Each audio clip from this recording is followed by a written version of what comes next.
welcome to my April movie ranking review extravaganza. I can't believe that the month of April has come and gone now, and we are into the month of May. So, that is the perfect excuse to look backwards at the month of April and look at what our favorite movies were for the month of April, some of the not-so-favorite movies for the month of April, the good, the bad, the ugly, and everything in between. My guest today to talk about his movies, his favorite April movies as well, is a friend of the channel. He actually had me on his podcast a year ago, and it's taken me a year to return the favor and bring him on as my guest. This is a man who is on he's on Instagram, he is on YouTube, he is on the TikTok, as the kids say, or as everyone but the kids say, the TikTok.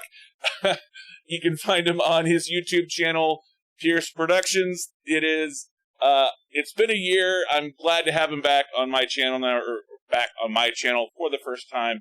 As I stumble across my words, please welcome to the channel, Trace Pierce of Pierce Productions. Welcome, Trace. Welcome to Dragon Movie Guy. Yes, thank you so much for having me. Definitely was looking forward to doing this. The second you reached out, I pretty much dropped my phone. I was super excited. I'm glad that I was able to make it on this for you, and I'm just ready to talk about movies, the good and the bad, like you did say. But I think overall, it's more good. Yeah, absolutely, and we're keeping it really streamlined. Today we're doing a top 5 for each of us. We're going to do 2 at a time, 2 each, going back and forth, doing our 5 and 4, then our 5 and 4, and then our 3 and 2, and then doing our build up to our countdown to our number 1 movies for the month of April. Let's just jump right into it, and we're going to have you lead off first and start off with your number 5 movie for the month of April, and that is Ghosted. So when I was putting together the list, Ghosted is not a good movie by far. It should be on a top 5 worst list, not top 5 of April, because that would assume that it was one of the best. What was embarrassing is when I was going through all the movies in April, there was a lot that I didn't get a chance to see. So I was like, crap, like, I guess I got to put it on there, but I got to put it last. Ghosted, unfortunately, is not the movie that I thought it was going to be. I thought that the premise and having Anna de Armas and I almost said Chris Pratt, Captain America, Chris Evans, and they're teaming up again for their 3rd venture together, counting Knives Out and The Gray Man. So this is their 3rd time working together within, I'm going to say, like a 5-year period. I love both those actors, but this movie was just doomed from the start with the writing and the jokes. And I don't know how far in depth you want to go into it, but I mean, this was just for Apple TV. Like, they've been pumping out a bunch of really good stuff. So this is one that I think that they maybe had their head in their hands a little bit and said, okay, let's get it out, and hopefully everyone forgets about it, because I know I did. Now, don't worry about spoilers, because I figure if anyone was watching a month after the movie's released, and they're watching my channel on top of that, they probably don't care about spoilers too much. So don't worry about spoilers. I want to keep it relatively fast paced, so I figure if we do 2 or 3 minutes on each movie that we're presenting, and then a little bit of back and forth talk about the movie. I did not see this movie. It was one of my most anticipated for the month of April. This is Anna de Armas coming fresh off of a Best Actress nomination. Chris Evans, you can't go wrong with Chris Evans, the everyman. It is Captain America after all. What was it about it? Was it the writing? I mean, is it the premise of, for a guy who was hired to play Captain America and to do so, he's the good-looking all-American guy. To think that a guy that doesn't lack social skills and is that good-looking would fly across the Atlantic when a girl very clearly ghosts him is Is that part of the premise breakdown in the film? Whoever played this character couldn't have saved this movie. It was literally just the writing of the character of Chris Evans, and the character is written this way for him to be so needy, and they even joke around about his character being needy, but it was just too much and too forceful, and it was just at points sad to watch. But there are people like his character out there. And the only redeeming thing in this movie was the cameos. I don't know if you're going to watch it, if you want me to just go ahead and tell you what they were, or if you've already heard about them. Yeah, don't worry about spoilers. I mean, it's a movie that Okay. came out last month at this point. So the only redeemable thing is the cameos. There was one by Falcon, Anthony Mackie, and there was one literally 2 minutes later by Sebastian Stan, the Winter Soldier. So all three of them are quickly in a scene together, which I definitely did not expect. And for some odd reason, Ryan Reynolds popped up at the end. But I'm assuming that happened because Chris Evans was in Free Guy, so maybe they just like swapped sets for the day. But I believe I gave this movie a 1.5 out of 5. So what about the writing was so bad? I mean, I think with Chris Evans, we have a guy that was Captain America, the embodiment of everything America and masculineness. Is it just that it's such a hard concept to figure that someone like Chris Evans, who's that good looking and that confident, would have to go across the Atlantic Ocean to get a date after being ghosted? Like, is it just the premise that's flawed, or the writing, or So what apart? maybe, okay, so they set it up that they meet each other at a farmer's market and they instantly start fighting. So not like physically fighting, but like arguing. So then that turns into flirtation and they actually end up spending the entire day together, which is cute, right? You meet someone and you quickly spend the whole day with them, not even realizing where time went. Now, the premise would have made a little bit more sense to me if maybe it was like a weekend thing. Maybe he went out with her 2 or 3 times, but literally he met her for 12 hours, spent time with her, and then just decided, okay, she's not replying to my texts. I'm just gonna go because I left a tracker on her bag by accident. I'm just gonna go see what she's up to because she's not replying to my texts. And maybe I don't know, like maybe it's because it's something I wouldn't do. I really don't know. It was just too silly of a thing to dive into. Maybe if they would have set it up that they saw each other maybe 2 times, it would have been a little bit more believable. But you said it yourself, Chris Evans playing as Captain America. Actors play other types of characters too, about him being masculine though, but there was nothing masculine about him in this role. Um, but Anna de Armas, I mean, when the action comes and she has to kick someone's butt, she definitely delivers. I'm really excited to see how she is in the Ballerina, the John Wick spinoff that comes out next summer. She's really going to be able to portray her action scenes there. And she had a really nice little cameo in the final James Bond movie for Daniel Craig. So they all kind of appear in Yes. each other's movies and just, fly in for a day, do a scene, scratch their back, I'll scratch yours, sort of thing. So she was the best part of Ghosted, would you say? Definitely by far. Yes. This is one I was looking forward to, and man, it just wasn't very good. And I wasn't expecting Shakespeare here, but when you tell me that Nicolas Cage is going to be Dracula, and then you realize, well, he's played a vampire before, but he hasn't played Dracula. How is this a miss? So I think you like this a little bit more than I did, but it's still on the lower end of both of our lists. Tell me about Renfield. So Renfield comes in with a 2.8 out of 5, and I actually saw this back in November.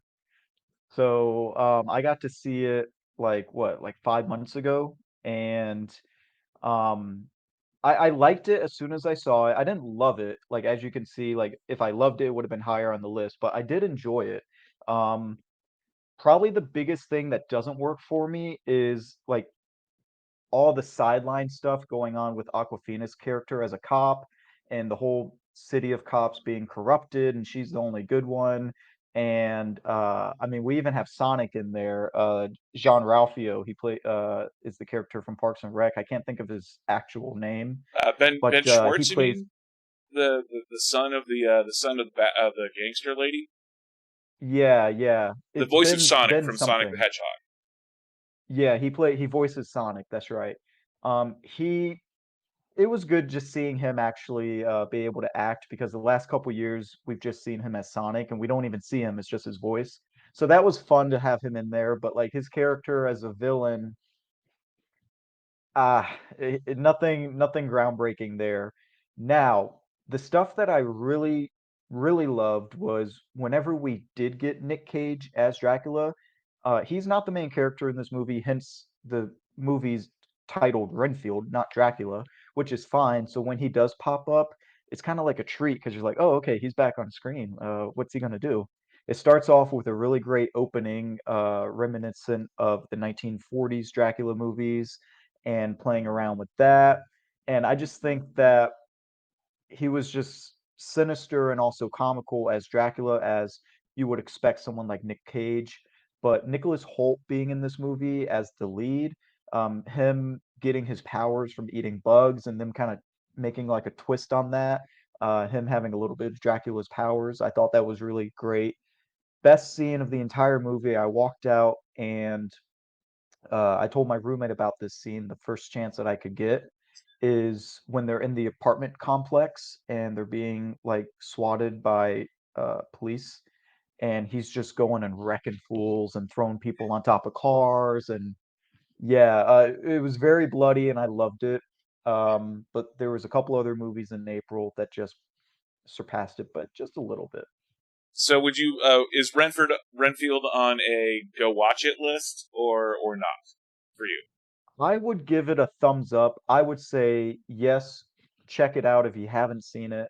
It's at least fun. I mean, you're not going to get anything groundbreaking like Avatar Way of Water or anything like that, but it doesn't need to be like that. It's just literally go in there with a couple buddies, and I think that you're going to have a great time. And from what I've heard, it seems like a lot of people did enjoy it more than not enjoy it. So,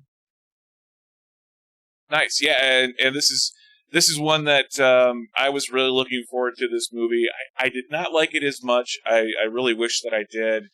But anytime you have Nicolas Cage going full Nicolas Cage, like if not everyone has like a full meter on what going the full version of themselves, and that's not always a good thing. Like Jason Bateman going full Jason Bateman isn't a good thing, but Nicolas Cage going full Nicolas Cage as Dracula, that part of the film I really did love.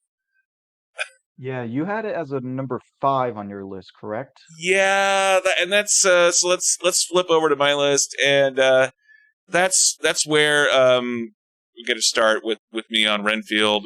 This is one that I was so looking forward to, and it's a comedy. It's an action comedy, but it is a comedy, and it's not one that's going to be nominated for Academy Awards. This is not a film that is trying to reinvent Shakespeare or even Mary Shelley's Frankenstein. It's a comedy. It is Nicolas Cage going full Nicolas Cage, and Nicholas Hoult.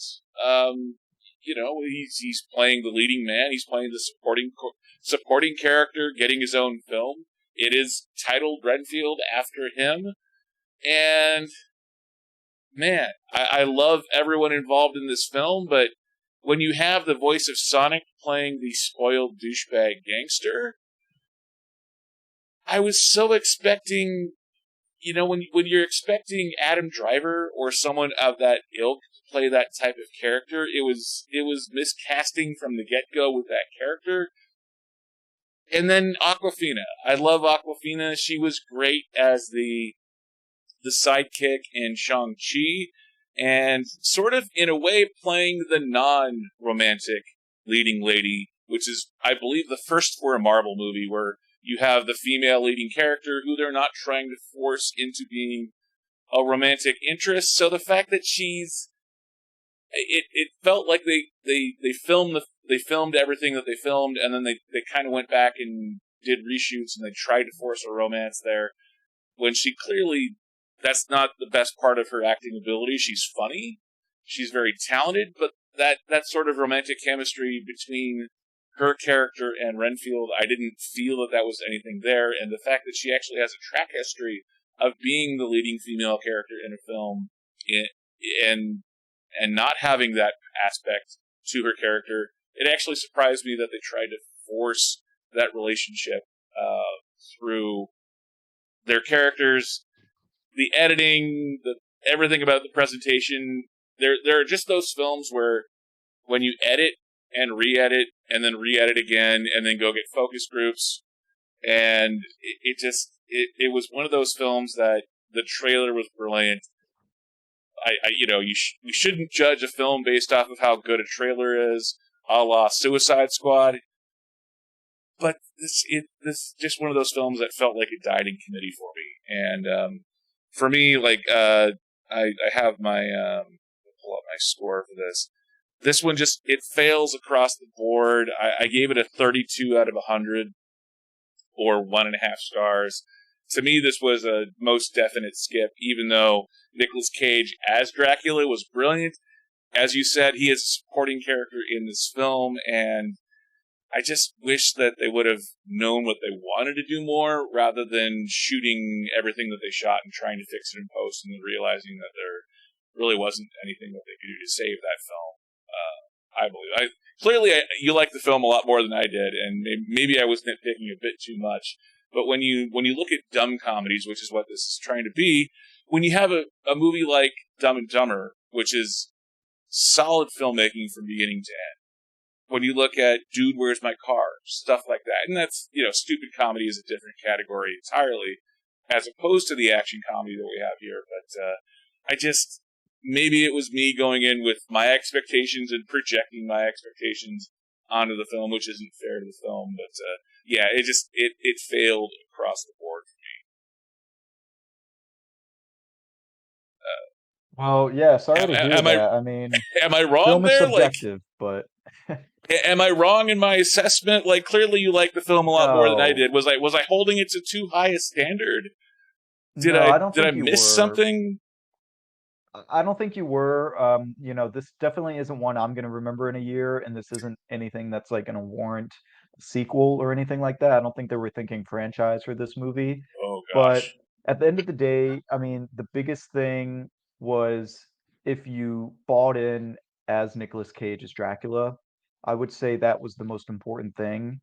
Even though he does play a sidelined role in comparison to the rest of the movie, I mean, if you're not buying into Nick Cage being Dracula and kind of being a silly Dracula, with the way he talks and his mannerisms and stuff like that, then the movie fails altogether.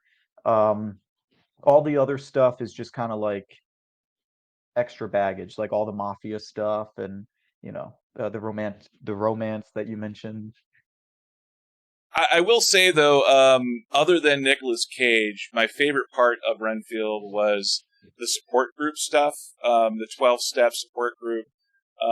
Brandon Scott Jones from the show Ghosts, he plays Isaac on that show, the Revolutionary War hero character. He is the leader of the support group. I can't remember his character's name, but Brandon Scott Jones is the actor's name. He was pretty brilliant in a relatively small role as the support group leader. And the reason why I say I think they went back and did reshoots is he dies like halfway through, and then at the very, very end, they go back and they bring back all of the support group people back to life, and as if they were going to bring them back for a sequel. So, Yeah, that's how it was back in November when I saw it as really, well. really. So Yeah. they didn't even. Wow. So so Brandon Scott Jones was very talented in the role too, and he really stood out. And I think you could tell that from the trailers too, that whoever was cutting the trailers liked his performance as well. And I think he's just a very talented, young, up and coming, young-ish actor. So Brandon Scott Jones is definitely one of the better parts of the film too. Moving ahead to my number 4, this is another one that really disappointed me. Beau is Afraid. I have not seen Hereditary. I have seen Midsummer. writer-director Ari Aster has a very good reputation as an up-and-coming, talented young actor, as an auteur, if you will. And Beau is afraid.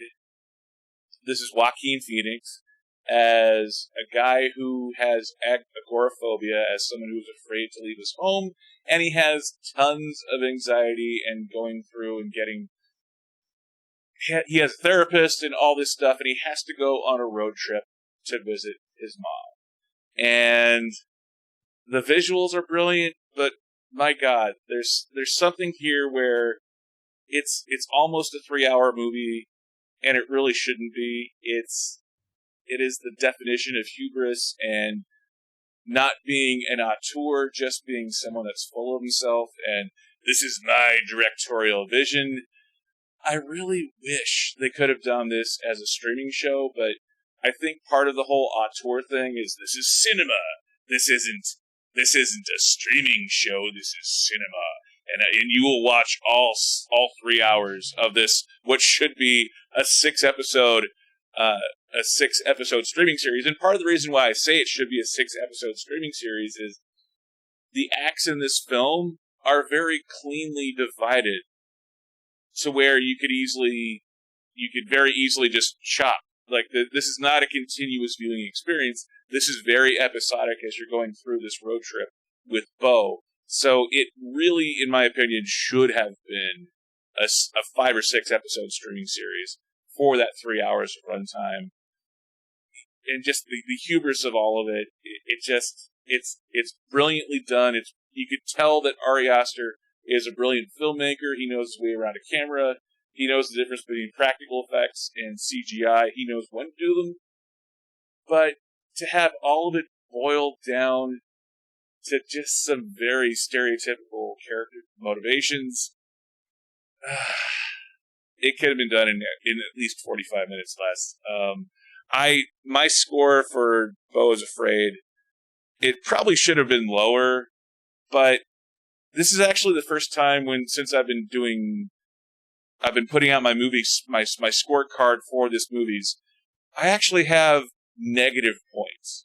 Not just points out of 10, but I actually have him as having, I have -5 points for brevity and -5 points for what I called self-indulgence for the film, giving it a 60 out of 100. Cinema. Yeah, because it's cinema. Giving it 3 stars out of 5. It's 60 out of 100. I give 1 star for every 20 points. That technically it's brilliant, but there's just so much hubris there.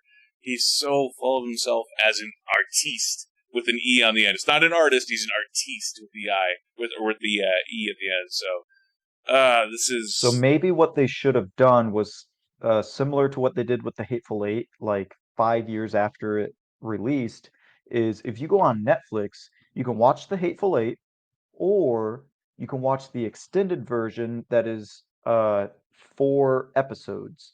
So there's like a clear ending point at each episode, and then you start the next episode. But really, it's just one long movie, but they end each episode in a way that you're like, okay, well, now I gotta watch the next episode. So, like, they kind of trick you a little bit, but maybe they should have done something like that for this, is what you're saying, right? Well, yes, but The Hateful Eight by Tarantino is brilliant. I actually saw the Roadshow version, which was even longer. I saw the Roadshow version of it in theaters, and that was brilliant. And I am someone that does like director's cuts. I love the 4-hour and 15-minute version of Dances with Wolves, for example. And while that's generally speaking too long for one sitting, in this case, a almost 3-hour, 2-hour, and 56-minute film, I felt as someone who loves extended cuts and director's cuts and deleted scenes and director's commentary, I was bored for a good 45 minutes of that film. So the fact that I was having too short of an attention span said loads. And you're right. Maybe the structure, if it would have been like, I think if we do get a Netflix version where it is 6 episodes, 6 half-hour episodes, the pacing would be great for that, because it is very fast-paced as far as the film goes. But yeah, I agree with you that if they did 4 episodes, if they did 6 episodes, I think it fits very neatly into that format. So yeah, that would definitely This be a is better this viewing is one I did experience. not see, and I don't know how the box office is about it, but one of the biggest things that turned me off, one was I didn't really get it. So it was that disconnect on top of the runtime. I saw the runtime and I was like, oh hell no. So like if I said that, like what is the general audience gonna think? Because like I mean, someone that loves movies was turned off by it. So someone like my mom would never go to see this. So I'm curious how well it did in the box office. Well, it did not get it got a bigger release than what I thought it would, but the headlines that I was seeing on Variety, it was one of those where the headlines were still trying to convince people to go see it in theaters, but most of the word of mouth, I think, from people like people like you and me, the true cinephiles out there that like indie films and like going to the theater and having the theatrical experience. Everyone that I've been talking with has been not as high on this film after seeing it, but obviously I don't represent the full cross section of people that saw this film. But I did. I was disappointed to say the least. And then when you find out when you go see this film and you see the first 2/3, and then you finally get to see the third act of the film or the final 2 acts of the film, and you find out it just comes down to these really bad cultural stereotypes. And like I didn't even know like there's a reference in there that's a pretty major spoiler for the film. Um, I anyone who does still want to go see it, I don't want to drop that spoiler there, even though I'm saying feel free to do spoilers. But I didn't even get the whole that it was a cultural stereotype thing, and I had to go ask someone afterwards, and they're like, "Oh yeah, that's the thing," but they don't really explain it in the script itself. So the fact that they're playing very heavily into cultural stereotypes, and not even ones that are well enough known out in the public, or at least for me to kind of pick up on as I'm watching the film, and I kind of had to ask some friends afterwards, like, "Is this a thing?" And they're like, "Yeah, so that's the thing." The fact that the whole thing, the overcomplication of it all, of the storytelling and the character development, it's like really, really, you're doing all these moving pieces, we're moving heaven and earth visually, and it all comes down to this. It's just, that's part of why I say it's the hubris of it all. It's a little much. But, yeah, I definitely would not recommend watching Beau is Afraid. These three are really enjoyable, I thought. Starting off at number 3, I gave it out of 5. The Super Mario Brothers, 3.5 out of 5. I was never on the bandwagon of Chris Pratt and the voice thing, like, or even for that matter, like Charlie Day's Luigi and like everything else. I didn't really care enough, to be honest. I mean, the movie's the movie. The director and the visionaries behind it, they know more than we do. So they knew what they had on their hands. And the voice thing, they explained it very quickly. They did that funny little gag in the beginning with the commercial, and they used like the super Italian voice from like the video games, and then they switch back to like talking normal for the rest of the movie. But this movie just punched me full of nostalgia, and they kept it very simple. They didn't take any big risks. I think that Nintendo wanted to play it safe because they haven't had a good track record with movies and feature films, and I think that this movie making over $1 billion and people loving it, I think that from here on out we're gonna get Zelda, Super Mario's 2, a million other Nintendo stuff. Like I think that from from the success of this movie, Nintendo's going to say, okay, let's do our own little. I don't know if they'll do a cinematic franchise, but they do got Super Smash Bros. In their pocket, so that could be fun. But I mean, this movie just it was very colorful and it was funny at times. I like what they did with Bowser and Peach and just all the other side characters. And I think the biggest thing working for this movie was the nostalgia. You have three generations of people that have played Mario. There's no way that the whole family doesn't enjoy this movie. A father with his son can enjoy this movie. And if that son has a son, I mean, everyone has played Mario Kart, or if you haven't, you've played the OG Mario. So this movie really, really would have been hard to mess up. And yet, when we think back to the first trailers for Sonic the Hedgehog and how poorly the art was done, the CGI design on Sonic was, they had to go back and famously redo the whole damn film in terms of Sonic's design. So the fact that this is not Pixar, this is Illumination, so this is Despicable Me, this is the Minions. Pixar or Illumination, it's a good company and it's got the Minions on its shoulders, but this is not Pixar. This is not that level of animation, and this is quite frankly an animation company that is quite a bit younger than Pixar is. It doesn't really seem like it, but they've only been around 10, 12 years at this point. So the fact that they got the art right, they got the world right, they got the animation quality and the colors so much more vibrant and better and higher quality than any other Illumination film to date, at least that I can remember. They got that part right just from the get-go.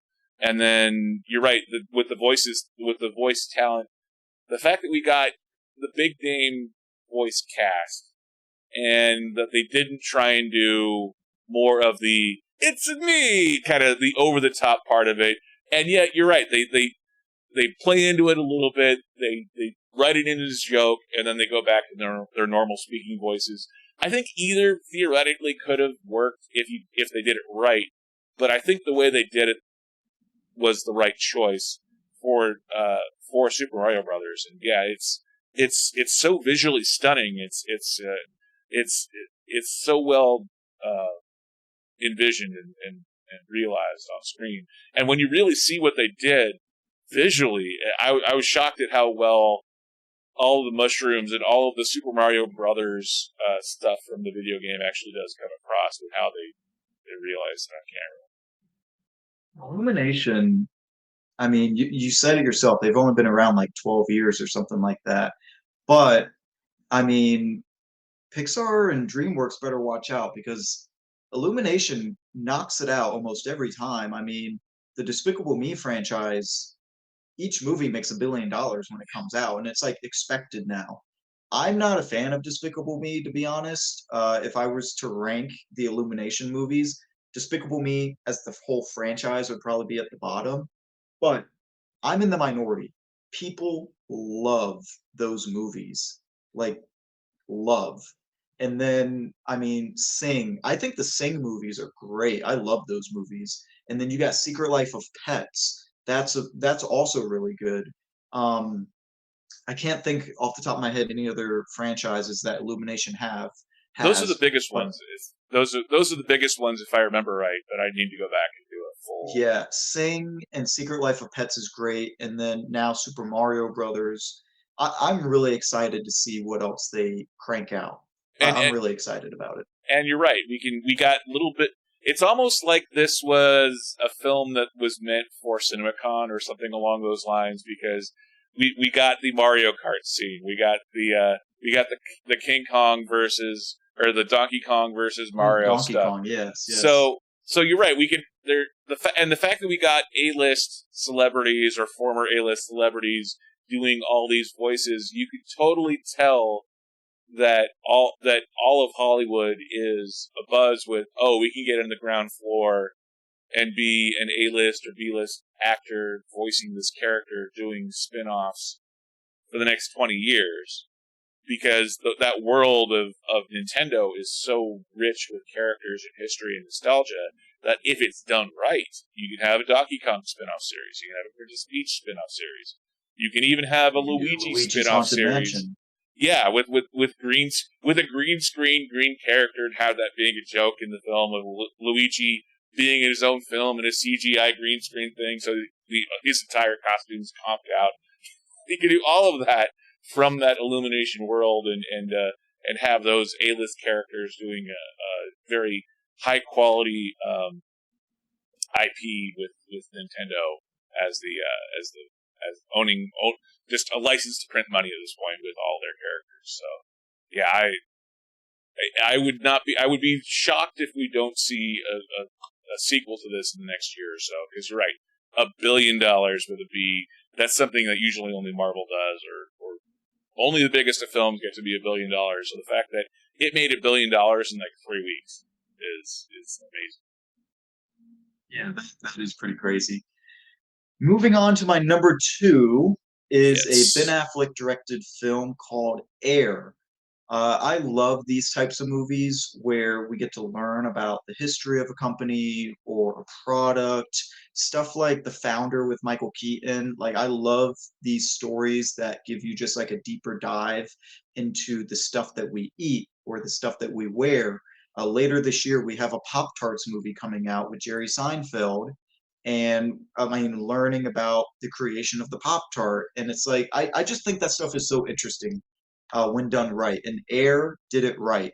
A lot of people maybe didn't like that Michael Jordan was not in it, but the movie was not about Michael Jordan. The movie was about Nike and them becoming the global brand that they are today. Because back in the 80s, when this movie takes place, they said it themselves in the beginning of the movie. They were not the top dogs. They were not number one. Adidas, Converse was over them. Um, I don't know if they mentioned Puma, but Adidas was definitely over them, and they definitely mentioned Converse. Yeah.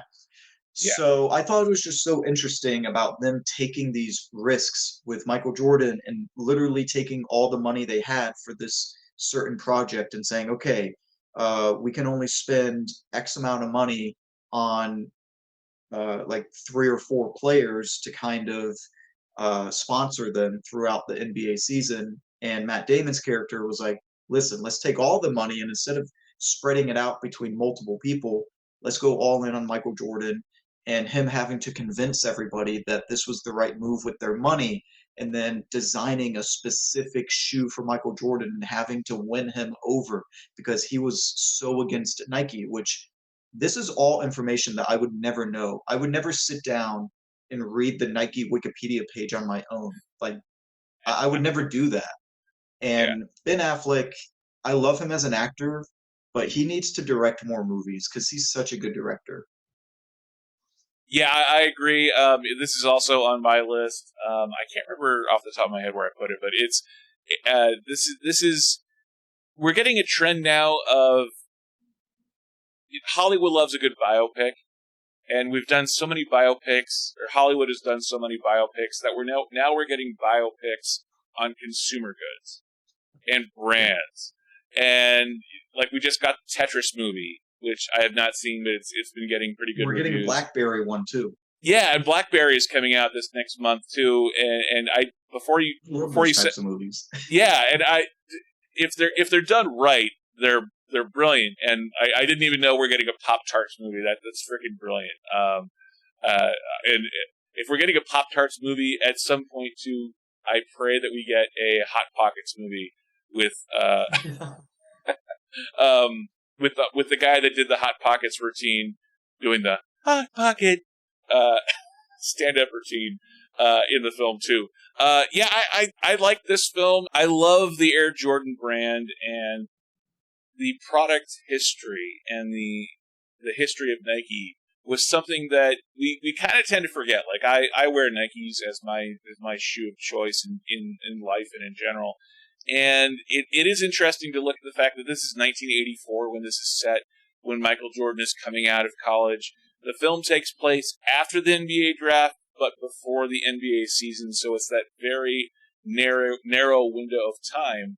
And the fact that Nike at this point is less than 15 years old, because this is a company that was built by Phil Knight, based around the Oregon track program.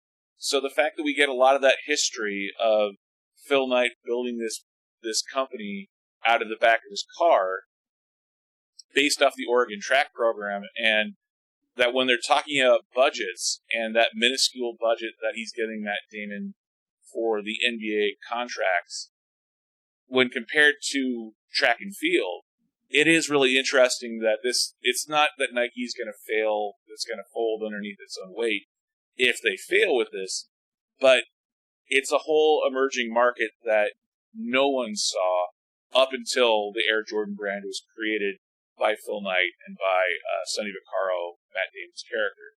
So I think they definitely got that part of it right, the product history, because now everybody and their brother that's drafted in the top of the NBA draft gets their own shoe. That wasn't the case back then, and I think they did a really good job of establishing that it was Magic Johnson wears Converse, Larry Bird wears Converse, and that Michael Jordan himself wore Adidas back in the day. So all of that was so brilliantly done, and you're right. We really should get more movies out of Ben Affleck. I hope. I mean, this is a guy who won an Academy Award for Argo, which won an Oscar. So this is an Oscar-winning director. So the fact that he's, I don't want to say slumming it doing an Air Jordan movie, but this is a film where it's not going to hit you over the head with how awesome and how artistic, how much of an artiste Ben Affleck is as a director. But a lot of those choices with, yes, they're playing into the 80s stuff, but it's not hitting you over the head with everything. There's a Rubik's Cube, and yes, he's wearing the tracksuit and kind of looking like an Oregon gangster, if you will, where it's the shades on the poster. but the subtlety of those decisions and not going hardcore into just making it's a 1980s film and hitting you over the head with it.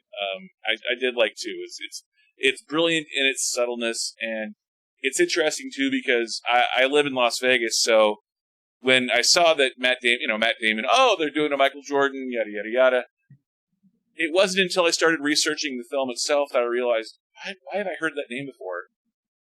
Matt Damon's character, Sonny Vaccaro, is actually a real guy who's on the radio in Las Vegas. So just driving around town for the last 15 years, I've been hearing this name, Sonny Vaccaro, Sonny Vaccaro. To me, it was just one of the local sports radio guys. I had no idea who he was in that business.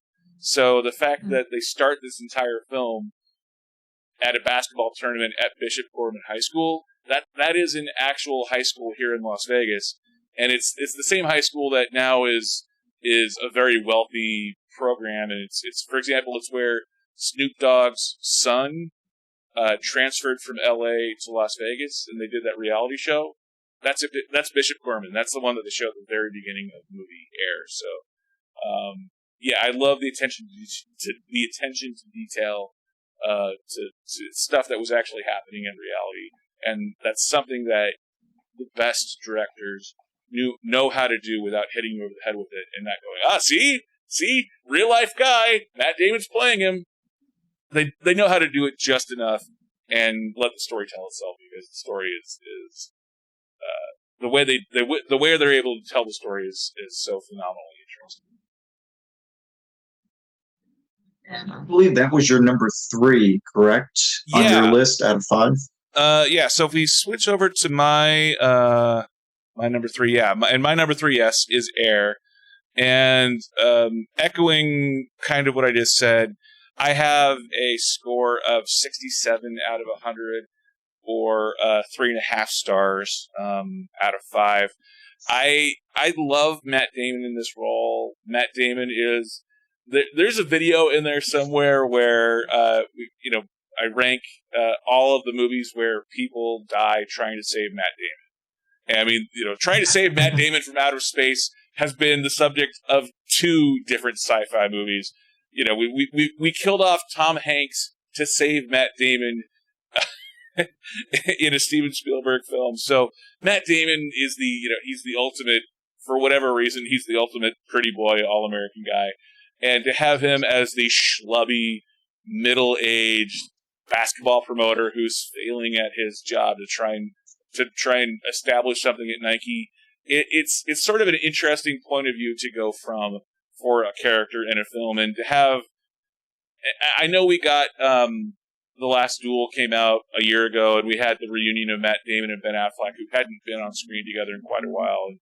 And they're not in a ton of scenes together in this film, as much as you might think that they are, because they're on the poster together. But it was still good to see them both together, and to get just enough of Jason Bateman, like I said earlier, Jason Bateman going full Jason Bateman is hardly ever a good thing. He was great in this movie. I think he was maybe the best part. Yeah, and he was just enough of Jason Bateman. Like, I think of this being like Jason Bateman in Hancock. Like, he doesn't go over the top Jason Bateman. He's just right at that line of being the Jason Bateman who's not quite mansplaining, but right up against it. But he's doing all of the Jason Bateman stuff that everyone loves. He's emoting, he's there, and great supporting character, great film. Yeah, it was a film that, upon reflection, I probably might give it a little bit higher score now. But yeah, I whatever it was, 2.5 hours, I had a good time with this film, and love the. In this case, I love the biopic about the Supergood. So always fun to see. What was your favorite part of Air? Oh, that's a good question. It's been a little bit since I've seen. It's been a couple weeks. Probably it comes down to two different scenes. It's either going to be the part where Matt Damon goes to Michael Jordan's house without being like, he's not allowed. They're telling him not to go to their house, and he does anyway. And he sits down in the backyard with Viola Davis and him talking to the mom. Either that, or the scene where everyone at Nike knows that the Jordans are coming on Monday morning and they need to get a presentation ready to go, and they're all working together, and then Michael shows up with his family and they're giving the presentation. One of those two scenes I would say is my favorite. I would maybe need to rewatch the movie and then specifically pay attention to both of those scenes to see which one I enjoy more and listen to the dialogue. And what, based off what you were saying there too, one of my favorite scenes, and it was the fact that we got real life spoilers for Michael Jordan's life, even though Michael Jordan as a character, he has a presence in the film, but he's not an active character for the most part. Viola Davis as Michael Jordan's mom really is the leading figure representing him in the film. And the fact that we get that this film is told looking back on this story. It's not told as being present day in the 80s, because we get a lot of actual real life spoilers when they talk about the future of Nike and the future of brands and the future of building a brand deal. The fact that we jump forward and see real images from Michael Jordan's career, and we see real images of what happened to Michael Jordan's dad in real life, and they don't dwell on it, but the fact that they had the foresight as a company and as individuals building a brand to look forward to different things and where lives can go. It's an interesting film strategy where it's a film that's spoiling the future of its own characters, and yet somehow it works. They're not overexposing it, but the fact that we get a headline of James Jordan murdered, and that leads to Michael Jordan leaving, but all of that is still ahead of them at that point, and yet they still kind of spoil the story of it. But that's a separate story in a different film, and yet they still reveal it as almost as if the entire film is prologue to a film that hasn't yet been made. So yeah, that's another brilliant thing that I loved of Ben Affleck's direction. Super Mario Brothers. This is a film that I didn't know whether I would like it or not. I love the artwork. I was really skeptical after seeing the first Sonic trailers and then being pleasantly surprised by the redesign of Sonic. I know it's Sega versus Nintendo, but they're from that same era of when I was growing up, playing a lot of video games, spending a lot too much time playing video games, especially the original Super Mario Brothers in my case. This film it was a ton of fun. It keeps moving from the get-go. It doesn't dwell too much in any one place. Yes, it's all a giant celebration of Nintendo IP, of an intellectual property that is going to make tons of money. But what's wrong with having a good family film that isn't overly concerned with the self-torture and oh, we must suffer for our art. It's a fun movie. It's got big celebrities. It is a printing machine for cash for earning billions of dollars. They will definitely have 2 or 3 spin-off, sequel, prequel, all kinds of different things coming out of this film. But the film itself is fun to watch. It's a visual experience to see this film. Not that it's Avatar, but it doesn't have to be. It's not 3D. It's just very colorful. It's fun. It has a little bit of you go girl empowerment with Anya Taylor-Joy doing the character of Princess Peach. Yes, all of that, but it is a lot of fun. It's not going to win any Oscars. It's not the reincarnation of Shakespeare, but it is a lot of fun, and it's not trying too hard. It is my number 2 movie. I gave it a score of 75 out of 100. Upon reflection, I might have it a little bit higher, but I gave it 75 out of 100, or just under 4 stars. I have it at 3.5 stars, so out of 5. How many times did you see it in theater? Just once, or? Just once so far. It's one that I don't think you need to see it twice in theaters.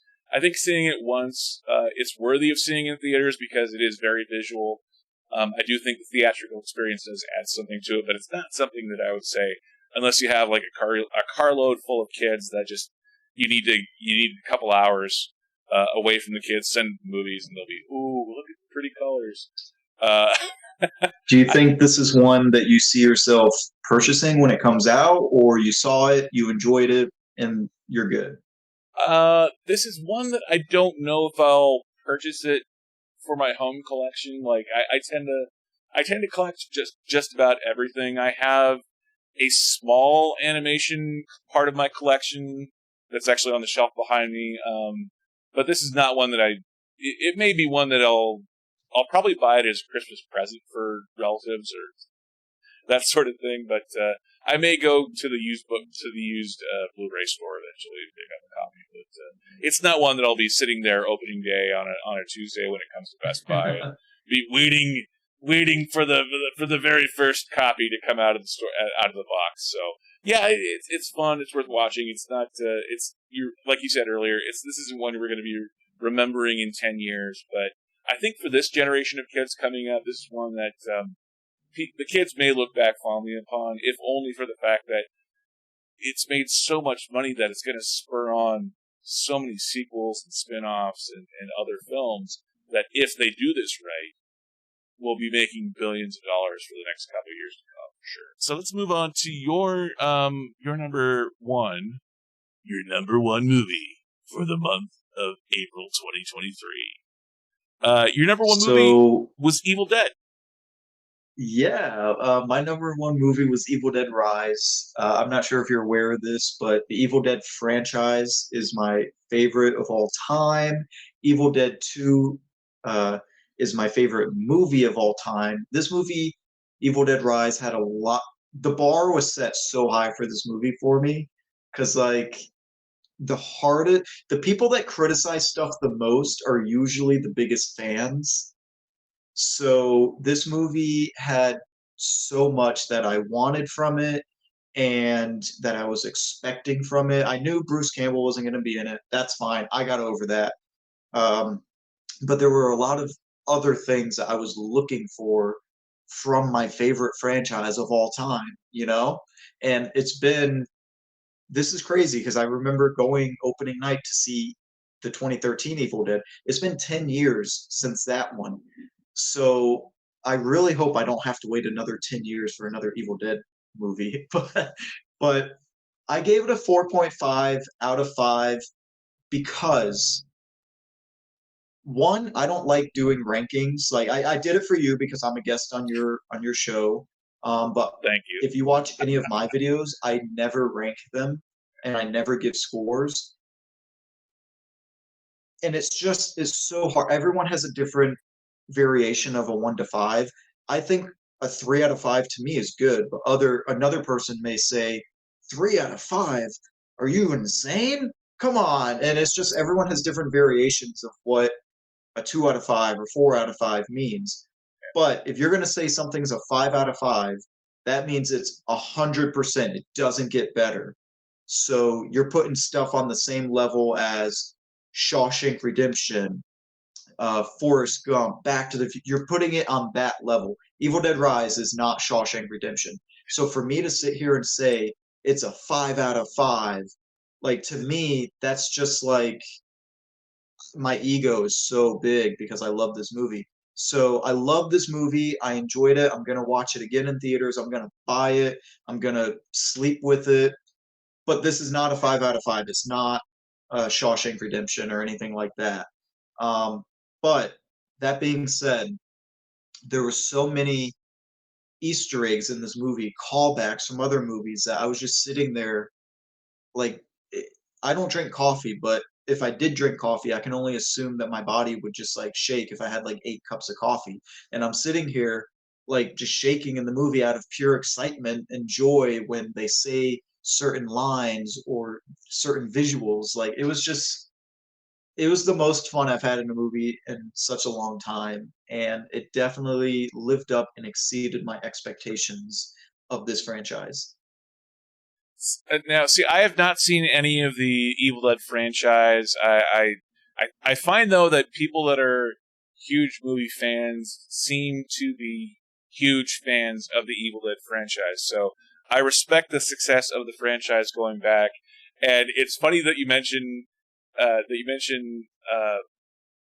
Shawshank Redemption, because now I'm picturing a smash up of a crossover of a film, sort of like Pride and Prejudice and zombies. I'm, I'm picturing all of the characters from Shawshank running from the zombies in Evil Dead Rise. I'm picturing I'm picturing Morgan Freeman in the voiceover booth delivering one of his great Morgan Freeman voiced baritone voice lines, and then being like, "No, get out of here!"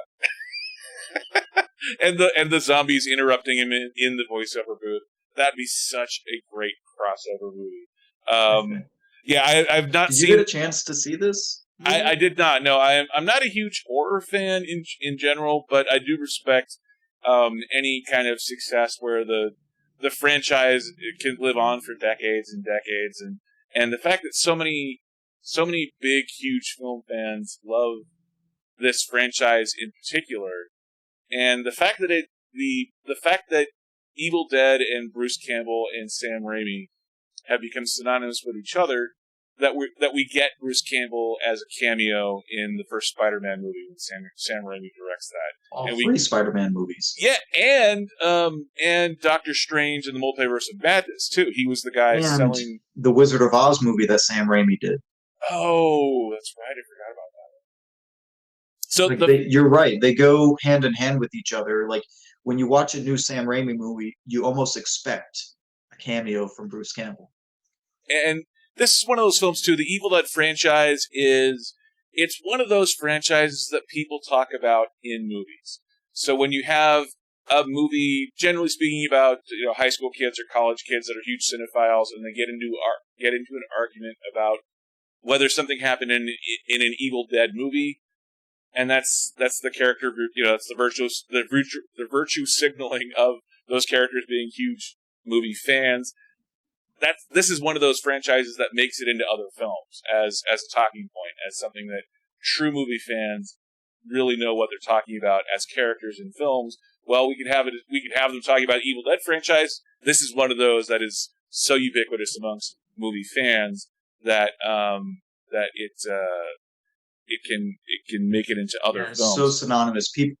This is a franchise that's been going on since 1981, and it still, in my opinion, is going strong because we had such a great opening with Evil Dead Rise.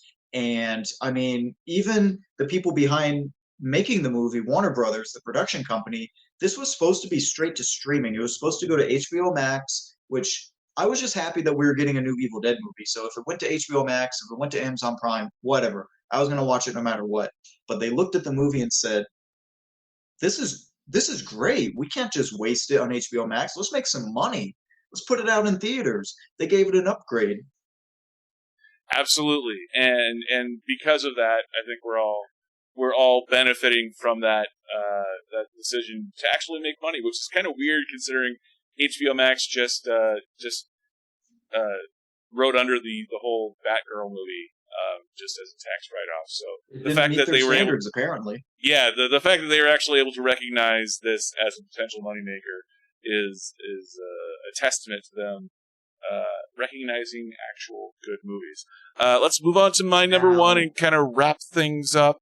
My number one movie for the month, and this actually kind of surprised me a little bit, was Chevalier. This is not a perfect movie by any stretch, but it got the highest score out of any of my movies, so I probably would say Super Mario Brothers is a little bit better, but in terms of regular old movie standards, Chevalier, I gave it a 77 out of 100. This is the movie starring Kelvin Harrison Jr. He was the good-looking guy in the movie that came out last year with Peter Dinklage. The other period piece set in France in the 1800s. He plays a real-life character in Joseph du Boulogne, the Chevalier de Saint George. I am horrible at pronouncing French names, but that's the character being portrayed in this film. It's a biopic. It's a historical biopic that takes place right before and then during the French Revolution. I don't know how historically accurate it is, but it is a very beautiful film. It's got great cinematography, great characters, great costumes, great locations. They shot this in Eastern Europe, but it really does look like they shot it in 18th century France. Not saying a lot about the conditions of the city that they were in to where a 21st century town in Eastern Europe would look like 18th century France, but still, it does look like 18th century France. They did a good job matching it there. The performances are really well done. Samara Weaving as the love interest, Lucy Boynton as Marie Antoinette.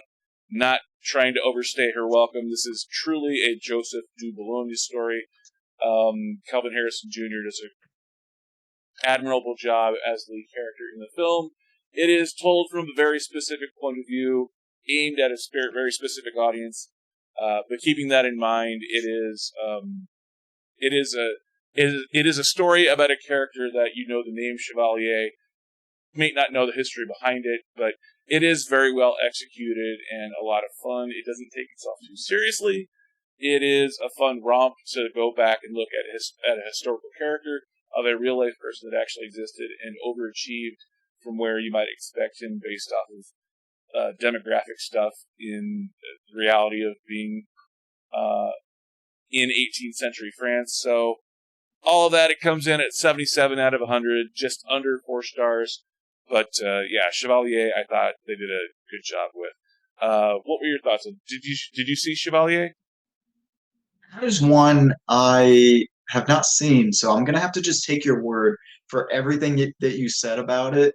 Unfortunately, yeah, that's not one that I did see, but I know that we're gonna be wrapping up on time soon. But if it's okay, I just want to quickly, without giving any spoilers, talk about how good The Flash and a comedy movie called Joyride coming out is that we both got to see.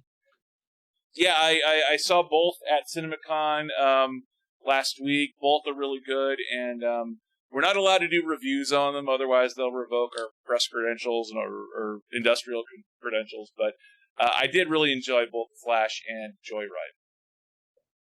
Well, I don't have press credentials, but The Flash, without giving any spoilers away, it was great.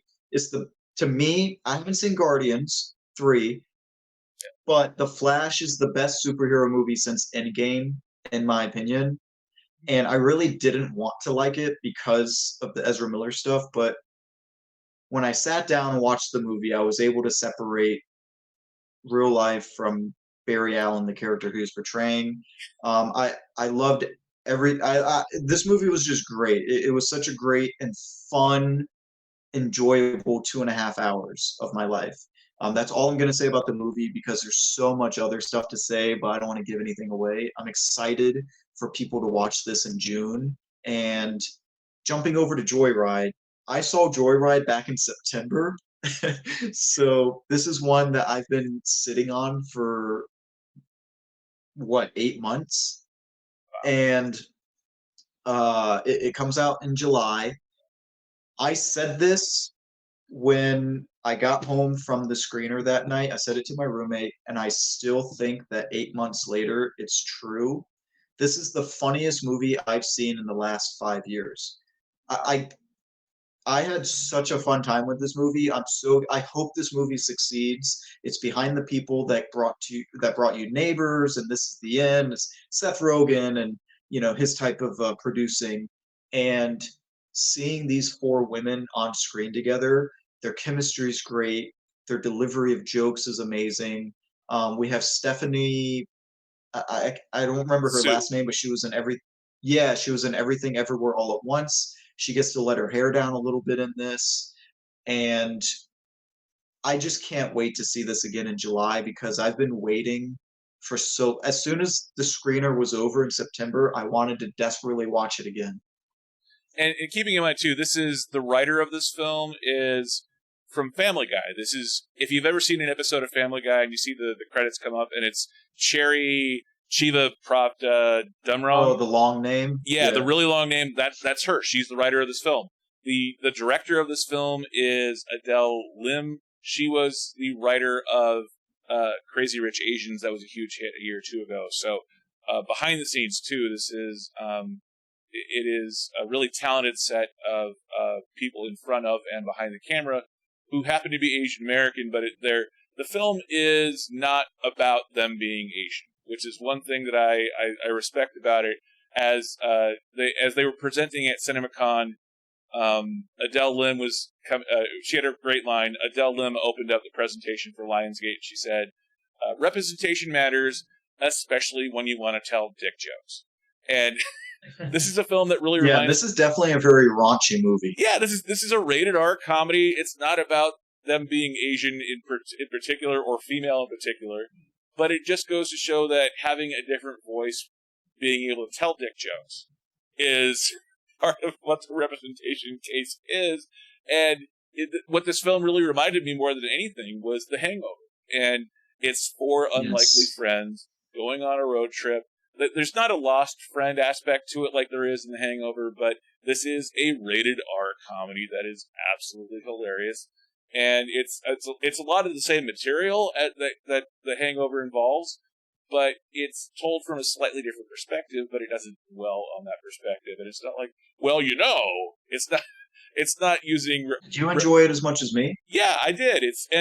Yeah. The other thing that I found fascinating too with the presentation of it was that this is CinemaCon is the studios talking to the national theater chains. So the fact that Lionsgate, which is it's not Disney, it's not Universal, it's not quite that big, but it is a big studio that has a lot of films they can talk about. The fact that this was the screener that Lionsgate was pointing to the theater owners going, this is what we want you to see. This is what we want you to put in your theaters. This is a movie that we think is going to be a huge hit. I think says volumes about the quality of what I think everyone hopes will be coming out of Joyride. And yeah, I had a lot of fun with it. And yeah, we haven't had a lot of great, big, huge, successful comedies in theaters the last couple of years. And you're right. If you really think about theatrical comedies the last 5 years, there's not a huge number of them. And this could probably be that next big comedic hit in theaters. I think this could be the next Hangover, honestly. Now that you mentioned it, it's in my head that it could, because when The Hangover came out in 2009, that's all everyone talked about, because we hadn't had a good comedy like that in a while. So I think that this is going to be like the next big comedy that everyone's just going to talk about and tell their friends, hey, you got to go see this. And the fact that the two big screenings of CinemaCon would be The Flash, big tentpole superhero film, and Joyride. I think that says loads about what the business thinks about Joyride's success level will be. The fact that it's getting a July 7th, 8th, right after 4th of July release. So yeah, I really love both those films. Fingers crossed they will do well. So Trace, thank you for joining me. Want to get you out of here on time, so thank you for coming on, Dragon Movie Guy, and I will say goodbye to our audience. And thank you for coming on, and watch again next time. Thanks, everybody. See you next time.